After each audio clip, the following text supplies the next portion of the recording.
صلوا علیہ وآلہ۔ صحیح بخاری حدیث نمبر 71۔ رسول اللہ صلی اللہ علیہ وسلم نے فرمایا، جس شخص کے ساتھ اللہ تعالی بھلائی کا ارادہ کرے اسے دین کی سمجھ عنایت فرما دیتا ہے، اور میں تو محض تقسیم کرنے والا ہوں، دینے والا تو اللہ ہی ہے، اور یہ امت ہمیشہ اللہ کے حکم پر قائم رہے گی، اور جو شخص ان کی مخالفت کرے گا انہیں نقصان نہیں پہنچا سکے گا یہاں تک کہ اللہ کا حکم قیامت آ جائے اور یہ عالم فنا ہو جائے۔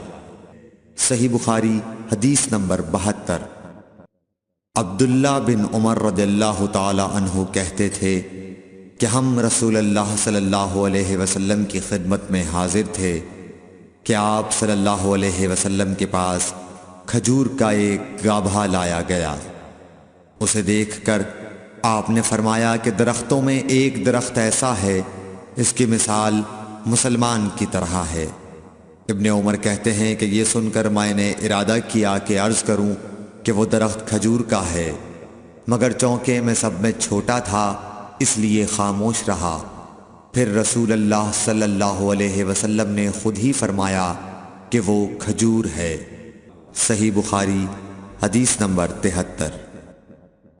رسول اللہ صلی اللہ علیہ وسلم کا ارشاد ہے کہ حسد صرف 2 باتوں میں جائز ہے، ایک تو اس شخص کے بارے میں جسے اللہ نے دولت دی ہو اور وہ اس دولت کو راہ حق میں خرچ کرنے پر بھی قدرت رکھتا ہو، اور ایک اس شخص کے بارے میں جسے اللہ نے حکمت کی دولت سے نوازا ہو اور وہ اس کے ذریعے سے فیصلہ کرتا ہو اور لوگوں کو اس حکمت کی تعلیم دیتا ہو۔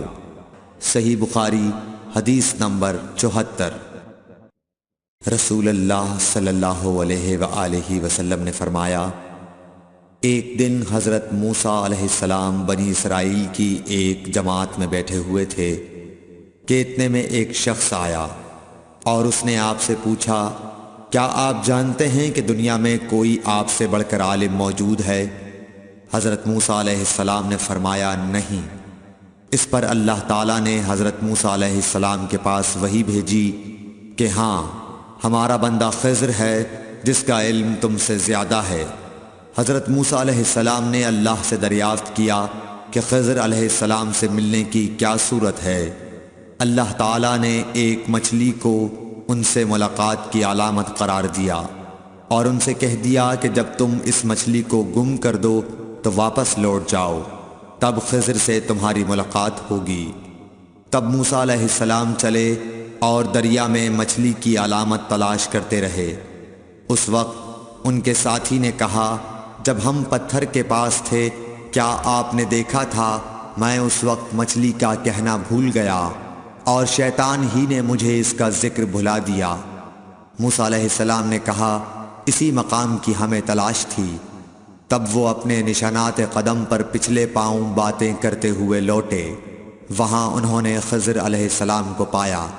پھر ان کا وہی قصہ ہے جو اللہ نے اپنی کتاب قرآن میں بیان کیا ہے۔ صحیح بخاری حدیث نمبر 75۔ حضرت ابن عباس رضی اللہ تعالی عنہ نے فرمایا کہ ایک مرتبہ رسول اللہ صلی اللہ علیہ وآلہ وسلم نے مجھے سینے سے لگا لیا اور دعا دیتے ہوئے فرمایا کہ اے اللہ، اسے علم کتاب قرآن عطا فرمائیو۔ صحیح بخاری حدیث نمبر 76۔ عبداللہ بن عباس رضی اللہ تعالی عنہ نے فرمایا کہ میں ایک مرتبہ گدھی پر سوار ہو کر چلا۔ اس زمانے میں میں بلوغ کے قریب تھا۔ رسول اللہ صلی اللہ علیہ وسلم منی میں نماز پڑھ رہے تھے اور آپ کے سامنے دیوار کی آڑ نہ تھی، تو میں بعض صفوں کے سامنے سے گزرا اور گدھی کو چھوڑ دیا۔ وہ چرنے لگی، جبکہ میں صف میں شامل ہو گیا، مگر کسی نے مجھے اس بات پر ٹوکا نہیں۔ صحیح بخاری حدیث نمبر 77۔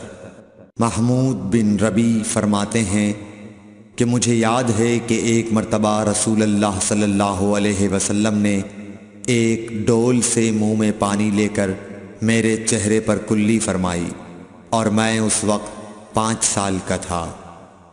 صحیح بخاری حدیث نمبر 78۔ حضور اکرم صلی اللہ علیہ وآلہ وسلم نے فرمایا کہ ایک بار حضرت موسیٰ علیہ السلام بنی اسرائیل کی ایک جماعت میں تھے کہ اتنے میں ایک شخص آیا اور کہنے لگا، کیا آپ جانتے ہیں کہ دنیا میں آپ سے بھی بڑھ کر کوئی عالم موجود ہے؟ حضرت موسیٰ علیہ السلام نے فرمایا کہ نہیں۔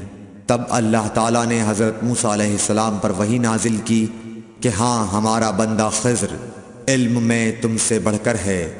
تو حضرت موسیٰ علیہ السلام نے ان سے ملنے کی راہ دریافت کی۔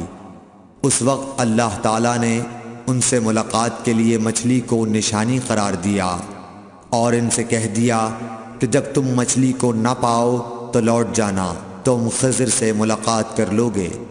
حضرت موسیٰ علیہ السلام دریا میں مچھلی کے نشان کا انتظار کرتے رہے۔ تب ان کے خادم نے ان سے کہا، کیا آپ نے دیکھا تھا کہ جب ہم پتھر کے پاس تھے تو میں وہاں مچھلی بھول گیا اور مجھے شیطان ہی نے غافل کر دیا؟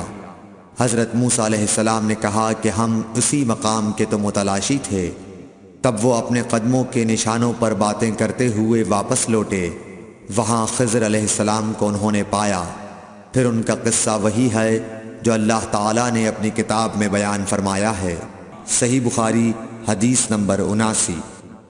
آپ صلی اللہ علیہ وآلہ وسلم نے فرمایا کہ اللہ تعالیٰ نے مجھے جس علم و ہدایت کے ساتھ بھیجا ہے اس کی مثال زبردست بارش کی سی ہے جو زمین پر خوب برسے۔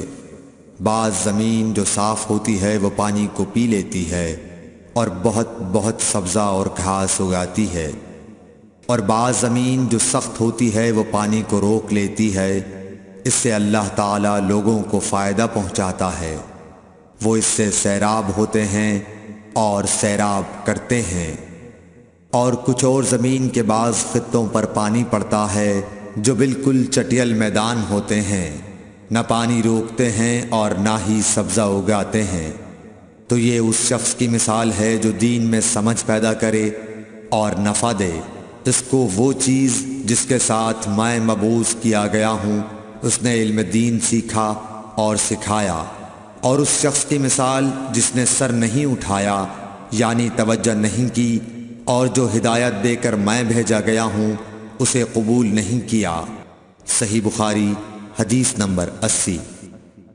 رسول اللہ صلی اللہ علیہ وسلم نے فرمایا، علامت قیامت میں سے یہ ہے کہ دینی علم اٹھ جائے گا اور جہل ہی جہل ظاہر ہو جائے گا، اور اعلانیہ شراب پی جائے گی اور زنا پھیل جائے گا۔ Thanks for watching. Don't forget to like, comment, share and subscribe to